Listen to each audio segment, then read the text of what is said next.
ما مصير يلماظ بعد نجاة خليل إبراهيم؟ وماذا سيفعل خليل للانتقام من آسيا التي أوقعته في الفخ؟ وهل سيسامح تيميل نور سيما بعد أن يعرف الحقيقة؟ هذه الأسئلة وأكثر نجيب عليها في مقطعنا هذا.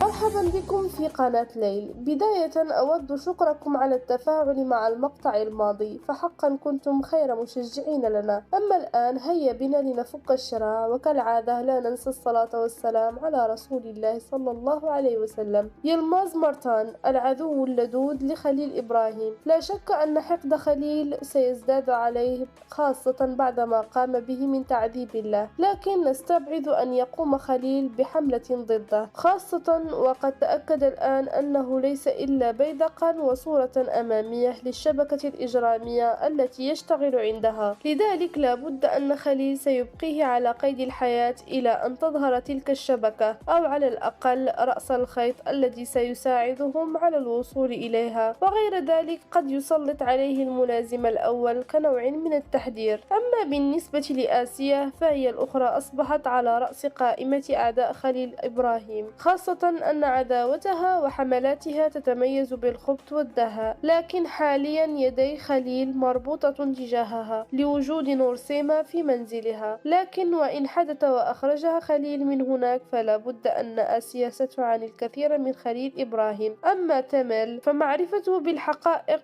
لا بد أنه سيفرحه، لكن لن يستطيع تجاوز الأمر بهذه السهولة، وبذلك فما زال أمامنا الكثير لتعود المياه إلى مجاريها بين تمل ونور سيما. مشاهدينا الكرام، وصلنا إلى نهاية المقطع. لا تنسوا دعمنا بالإعجاب بالمقطع والضغط على زر الاشتراك، وكذلك شاركونا بتوقعاتكم في التعليقات.